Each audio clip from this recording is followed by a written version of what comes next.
plan to pursue that.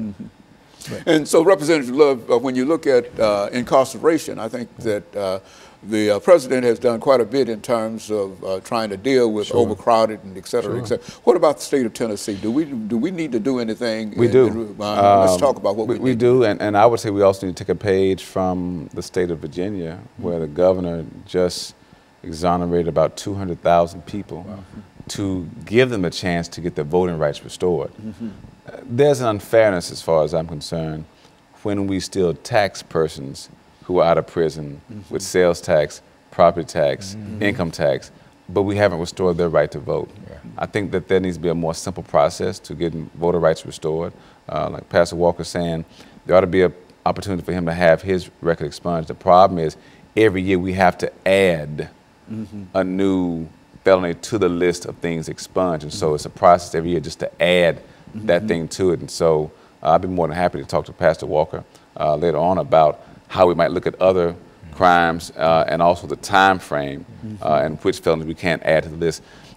I believe that there should be a place in our society where people who have demonstrated that they are rehabilitated and living a better life than the one that they lived prior to going to prison, that they should be encouraged again to do what is right. Otherwise, one will ask the question, why should I continue to do what's right when you're going to still treat me like I'm a criminal, still treat me like I'm in prison? You're going to restrict where I can live, restrict where I can work, restrict my right to vote. Those things should not be consistent with the country that we live in, which talks about giving every one man, one vote, no taxation without representation. Those are fundamental principles on which this country was founded. We got to go back to, if we say we want to take our country back, let's take our country back to the place where we give folks the right to vote and don't penalize them because they're not homeowners.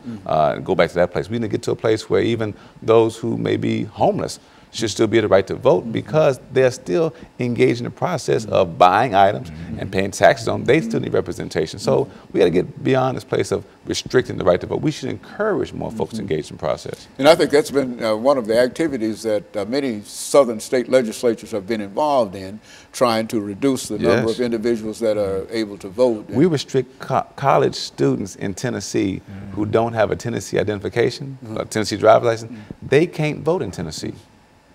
Even if you have a driver's license from the state in which you live, let's say you live in Michigan. If you have a driver's license from Michigan and you're enrolled in MTSU, Vanderbilt, Tennessee State, Belmont, wherever, you can't vote unless you have a Tennessee driver's license. And a large number of folks, I would imagine, will be faced with that in the upcoming election. Is that right? And so what we're saying really is we don't think that your identification from your home state as part of the United States is good enough for us here to say that is who you are. Well, I think that that has been really something to reduce the number of people who. That seems to be something that voter suppression is what we call it. Something that the state of Tennessee has been involved in. I hate to say it like that, and especially hate to say it to you, but it does appear to be that that's one of the things that the legislature seems to be more interested in, and then getting folks to come out and participate. It's more there's more interest to keep them from participating.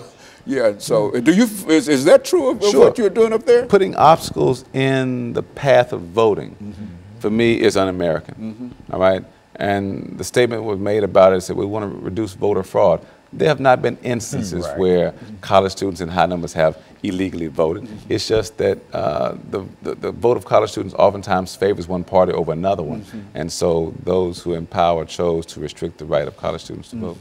And so in a real sense, we do need a lot of reform in terms of suffrage and voting and et cetera in the state of Tennessee. And do you think that the current situation is that there are many people that are interested in any kind of electoral reform?